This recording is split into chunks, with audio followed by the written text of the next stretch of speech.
Sí, porque volvemos con el tema que anticipábamos, consenso fiscal. Alfredo Simón, te escuchamos. Diana, nos acompaña Silvina Batakis, que es la secretaria de Provincias del Ministerio del Interior. Silvina, primero, gracias por esperarnos. Segundo, feliz cumpleaños. Bueno, muchas gracias. La verdad que un cumpleaños con mucho consenso. Bueno, y tercero, ¿cómo fue, o te pido, el primer análisis de este acuerdo, este consenso fiscal que firmaron 23 de las 24 provincias con el presidente de la Nación? Bueno, la verdad que fue un trabajo conjunto con todas las jurisdicciones, en donde tuvimos 2 meses de trabajo bastante arduo y en donde pudimos acordar en el marco de un respeto y de profesionalismo muy alto, lo que finalmente hoy se acordó con el presidente de la Nación.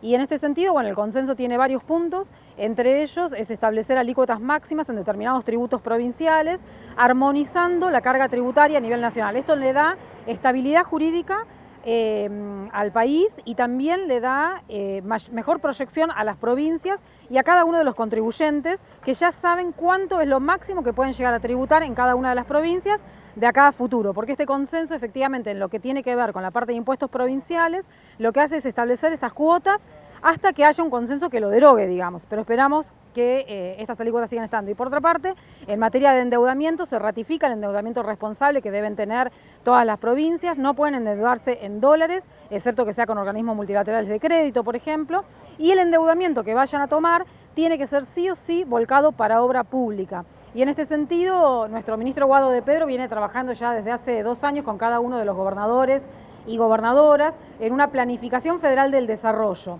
Y esto también tiene que ver con esto, con tener estabilidad jurídica, proyección en materia tributaria y también obras públicas en clave productiva. Diana, Ariel, pueden charlar con Silvina Batakis. Gracias Alfredo. Una pregunta, Silvina, muy concisa. Está claro, hay parte de lo que usted decía, que no admite demasiada polémica, ¿no? La autonomía de las provincias, lo interesante que haya un máximo ya establecido por la Nación. Sabrá bien que lo que generó versiones cruzadas es lo que se puede dar como el vulgarmente llamado impuesto a la herencia. Para eso, ¿habrá alguna normativa? ¿Es algo que cree que las provincias van a empezar a generalizar, van a empezar a implantar? A ver, en primer lugar, Argentina tiene una estructura tributaria que nosotros queremos que sea una estructura tributaria progresiva. En este sentido, la progresividad, cuando uno habla de materia impositiva, es que paguen más quienes más tienen. Sí. Los impuestos, los sistemas tributarios a nivel mundial, los países más avanzados del mundo, son sistemas tributarios progresivos que imponen básicamente al patrimonio. En Argentina los impuestos patrimoniales, la verdad que son muy bajos, no participan mucho en la estructura tributaria que tenemos, y lo que nosotros propusimos en este consenso es el año que viene sentarnos a analizar esta situación y en particular quizás suplir esa falencia que tiene nuestro sistema tributario a través de lo que se conoce como el impuesto a la transmisión gratuita de bienes. Las modalidades que hay en el mundo son muchas.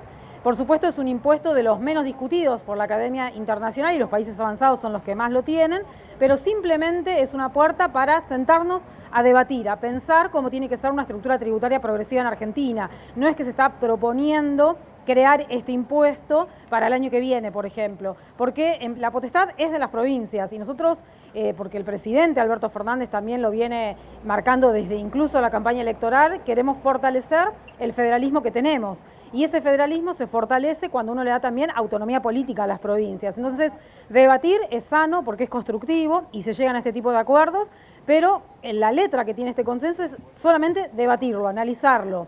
No quiere decir que nosotros vayamos a imponer que las provincias tengan que cobrar este impuesto, pero sí queremos saber de qué estamos hablando entre todos. Está bien. A ver, entonces le repregunto sobre el tema. Venimos de una semana donde Cámara de Diputados aprobó en cuanto a los bienes personales, una alícuota relacionada a quienes más tienen, ¿no? Y verdaderamente, en este país desigual, eso siempre parece algo interesante, ¿no? Que no le impacten algún nuevo impuesto a los que poco tienen o a los que tienen lo suficiente. Usted, si no entendí mal, lo que dejaron claro en esta reunión es que para el impuesto a la herencia puntualmente van a sentarse a hablar, a ver de qué forma, qué ejemplo de otro país se puede tomar, porque verdaderamente hay muchos ejemplos de otros países. Sí, por supuesto. Por ejemplo, Inglaterra cobra 40% en el impuesto a la transmisión gratuita de bienes, Irlanda 30%. Por supuesto que uno tiene que ver cuál es la combinación tributaria en materia patrimonial que tiene que tener un país. Es muy difícil hacer estas comparaciones, pero nosotros podemos ir simplemente, por ejemplo, a la provincia de Buenos Aires, que es una provincia que lo tiene implementado desde hace una década, y seguramente va a ser la primera provincia invitada para que nos cuente cuál fue la experiencia y cómo fue la implementación de este impuesto a la transmisión gratuita. Pero básicamente lo que nosotros decimos es que queremos tener un sistema tributario que sea de un país que realmente se ponga en un sendero de desarrollo. Y el desarrollo no es solamente crecimiento, el desarrollo tiene que ver con esto, con cuestiones de equidad.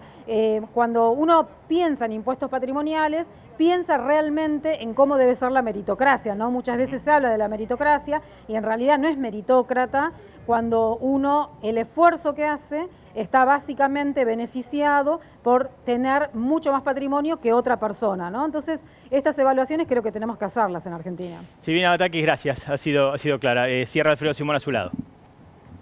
Gracias. Silvina, una de las cuestiones que llamó la atención de hoy es que participaron 23 gobernadores. Faltó el jefe de gobierno porteño, Horacio Rodríguez Larreta, que ya la semana pasada había adelantado que no iba a venir porque decía que este consenso fiscal lo que hacía era habilitar a las provincias a aumentar impuestos. ¿Cuál es el análisis que hacés vos desde la ausencia de Rodríguez Larreta? Bueno, en primer lugar, lamentar, ¿no?, que el jefe de gobierno porteño no se haya sumado. Y efectivamente, bueno, hoy estuvieron presentes la mayoría de los gobernadores, incluso gobernadores que no tenían necesidad de firmar, como el gobernador de La Pampa, que también estuvo presente porque quería dar apoyo a este consenso. Lo que sí hay que tener en cuenta es que el discurso es al menos contradictorio, porque el gobierno de la ciudad acaba de aprobar un aumento propuesto por el Ejecutivo del gobierno de la ciudad del 52% para los impuestos inmobiliarios y los impuestos a las patentes. Y esto creo que es lo que tienen que saber los ciudadanos que habitan la ciudad de Buenos Aires, que van a recibir el año que viene aumentos impositivos muy fuertes, cuando trató de instalarse de parte de ellos de que nosotros estábamos propiciando aumentos de impuestos. Todo lo contrario, hoy se están estableciendo alícuotas que son las mismas que se cobraban en el año 2019, que fue la gestión precisamente que compartía el jefe de gobierno porteño con en ese momento presidente Mauricio Macri. Silvina Batakis, muchísimas gracias. No, por favor.